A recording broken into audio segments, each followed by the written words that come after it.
नमः. आज आपण 19वा पाठ राष्ट्रभक्ती ही बघणार आहोत. राष्ट्रभक्ती ही राष्ट्रावरील भक्ती. बघा, अथ कोपी यात्रिकः प्रतिदिनं रेलयानेन यात्रां करोति स्म.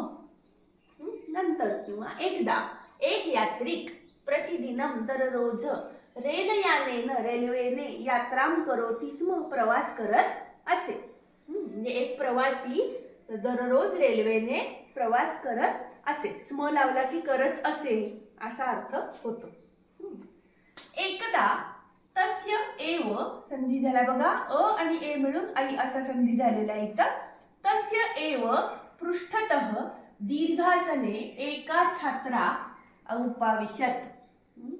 एकदा तस्य एव पृष्ठतः त्याच्याच मागे दीर्घासने म्हणजे लांब आसनावर लांब सीटवर एका छात्रा एक विद्यार्थिनी उपाविशत हा लंगलकार आहे भूतकाळ आहे उपाविशत बसलेली होती. अकस्मात सा शाला स्यूतम उद्घाट्य सूचिम तथा सूत्रम स्वीकरोत. अकस्मात सा अचानकपणाने तिने शाला स्यूतम उद्घाट्य, स्यूत म्हणजे बॅग पिशवी, शाळेची बॅग उद्घाट्य उघडून, सूची सूची म्हणजे सुई, मग ही द्वितीय झालेली आहे. सुई तथा सूत्रम म्हणजे दोरा, मग सुई तसेच दोरा स्वीकरोत स्वीकार केला म्हणजे घेतला. अचानकपणाने तिने शाळेची बॅग उघडून काय केलं, सुई तसेच दोरा घेतला. यात्रिकः कुतूहलेन ताम पश्यति स्म. तो जो प्रवासी आहे पुढच्या आसनावर बसलेला तो कुतूहलाने ताम पश्यति स्म तिला पाहत होता. म्हणजे आता ही शाळेची मुलगी आहे. शाळेच्या मुलींनी काय केलं तर बॅगेमधनं आपल्या सुई आणि दोरा काढला. आता रेल्वेमध्ये सुई आणि दोरा कसा काय घेतला असा त्या प्रवासाला प्रश्न पडला. नक्की ह्या मुली करते काय, ही मुलगी काय कशासाठी हे करते. कोणी मुलगी विद्यार्थिनी शाळेच्या बॅगमध्ये सुई दोरा ठेवलेला त्यांनी पाहिलेला नव्हता. मग त्यामुळे तो कुतूहलाने तिला पाहत होता. बालिका शाला स्यूते किमर्थम सूची सूत्रे आनयती. प्रश्न काय पडला प्रवाशाला की त्या मुलीने मुलगी जी आहे ती शाळेच्या दप्तरामध्ये कशासाठी सुई दोरा आणते. शाळेच्या दप्तरामध्ये सुई दोरा कशासाठी आणते. तथाच आणि तसेच रेलयाने ताभ्याम किम प्रयोजनम. आणि रेल्वेमध्ये त्या दोघांचं म्हणजे सुई आणि दोऱ्याचं किम प्रयोजनम काय प्रयोजन आहे, काय उपयोग आहे रेल्वेमध्ये सुई दोरा आणण्याचा. इति यात्रिकः अचिंतयत. असा यात्रिकाने म्हणजे अशा त्या प्रवाशाने विचार केला. सा बालिका सूच्यां सूत्रम निवेश्य आसनस्य छिन्नम तल्पम यथापूर्वम अकरोत. सा बालिका त्या मुलीनं काय केलं, सूच्यां म्हणजे त्या सुईमध्ये सूत्रम निवेश्य, निवेश्य म्हणजे ओवून, सूत्रम निवेश्य दोरा ओवून, आसनस्य छिन्नम तल्पम, तल्पम म्हणजे गादी, त्या आसनाची छिन्नम म्हणजे फाटलेली, तल्पम म्हणजे गादी, यथापूर्वम अकरोत पूर्वीप्रमाणे केली म्हणजे शिवली. म्हणजे पण शब्दशः तुम्ही लिहिताना पूर्वीप्रमाणे केली तिनं, पहिली गादी तशी केली. म्हणजे तिनं काय केलं, तिच्या दप्तरातनं सुई दोरा काढला आणि त्या रेल्वेची जी फाटलेली सीट होती त्या आसन ती तिनं शिवलेली. मग तिनं फक्त शब्दशः कसं झालेलं आहे बघा की त्या मुलीनं सुईमध्ये दोरा ओवून त्या आसनाची फाटलेली गादी पूर्वीप्रमाणे केली. यात्रिकः अपृच्छत. त्या प्रवाशाने विचारलं, आई बालिके, अगं मुली, त्वं किम करोषि, तू काय करतेस.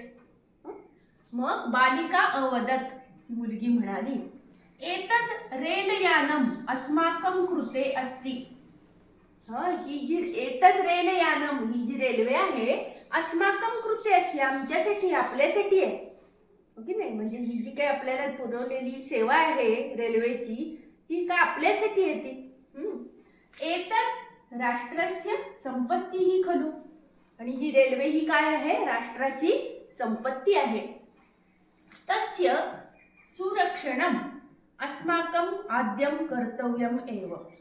आणि म्हणून तिचे म्हणजे त्या रेल्वेचे रेलयानम नपुसकलिंगी शब्द असल्यामुळे तस्य म्हटलेलं आहे.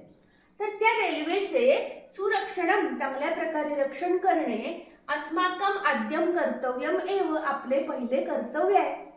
आज ती सेवा ती सुविधा आपल्यासाठी दिली आहे ना, ती राष्ट्राची संपत्ती आहे, मग तिचं रक्षण करणं हे आपलं पहिलं कर्तव्य आहे. आणि अहम तदैव करोमि, मी तेच करते.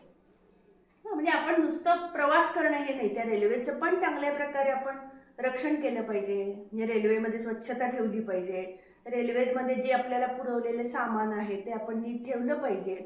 म्हणजे त्या रेल्वेचं चांगल्या प्रकारे रक्षण करणं हे आपलं कर्तव्य आहे, पहिलं कर्तव्य आहे. आणि मी तेच करते असं ती मुलगी म्हणाली. बालिकायाः एतद उत्तरम अतीव बोधप्रदम.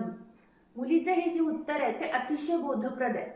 म्हणजे सगळ्यांनी त्याच्यातनं बोध घेतला पाहिजे की आपण जी राष्ट्रीय संपत्ती आहे, गड आहेत, किल्ले आहेत, की नाही, पाणी आहे आणि ही वाहनं जी आपल्याला दिली जातात, बस आहे, रेल्वे आहे, ह्या सगळ्यांचं चांगल्या प्रकारे आपण रक्षण केलं पाहिजे. ती राष्ट्राची संपत्ती आहे. मग बघा, तर एतद उत्तरम अतीव बोधप्रदम, हे उत्तर अतिशय काय आहे, बोधप्रद आहे. अनेन उत्तरेण, या उत्तराने, भूरी म्हणजे अतिशय, भूरी प्रभावित सहयात्रिक, तो प्रवासी अतिशय प्रभावित झाला तिच्या या उत्तराने. आणि काय झालं, विचारमग्न, इथं संधी झाला का, मग्न म्हणजे मग्न अभवत. आणि मग तो यात्रिक विचारमग्न झाला. म्हणजे खरोखर आपण तसं करतो का? ही जी मुलगी आहे, आपण राष्ट्रीय संपत्तीचं रक्षण किती प्रकाराने करतो? काही जण करतात, काही जण लक्षही देत नाहीत. म्हणजे ह्या सगळ्या वेगवेगळ्या विचारांमध्ये तो यात्रिक मग्न झाला. भोः बालकाः, अहो मुलांनो, वयम अपि सर्वे राष्ट्रसंपत्तेः सुरक्षणाय राष्ट्ररक्षणाय संवर्धनाय च कटिबद्धाः भवामः. म्हणून मग इथं लेखकांनी आपल्याला काय सांगितलेलं आहे, भोः बालकाः, अहो मुलांनो, वयमपि सर्वे, आपण सुद्धा सगळेजण, राष्ट्रसंपत्तेः सुरक्षणाय, राष्ट्रीय संपत्तीच्या चांगल्या रक्षणासाठी, राष्ट्ररक्षणाय आणि राष्ट्राचं रक्षण करण्यासाठी, संवर्धनाय, राष्ट्राचे संवर्धन करण्यासाठी, राष्ट्राचा विकास करण्यासाठी, कटिबद्ध भवामः, कंबर कसूया. कटिबद्ध होऊया म्हणजे, कटी म्हणजे कंबर, आपण कटिबद्ध होऊया म्हणजे ह्या सगळ्यासाठी आपण कंबर कसूया, म्हणजे चांगल्या पद्धतीनं तयारीला लागूया आपण हे सगळं करण्यासाठी. राष्ट्रधर्म आचरामः, आणि राष्ट्रधर्माचे आचरण करूया. म्हणजे राष्ट्रानं जे दिलंय त्याचा सांभाळ नीट करणं, त्याचं संवर्धन करणं, विकास करणं, हा राष्ट्रधर्म आहे. आणि ह्या राष्ट्रधर्माचे आपण आचरण करूया, असा एक बोधप्रद विचार आपल्याला देऊन इथं हा पाठ संपवलेला आहे.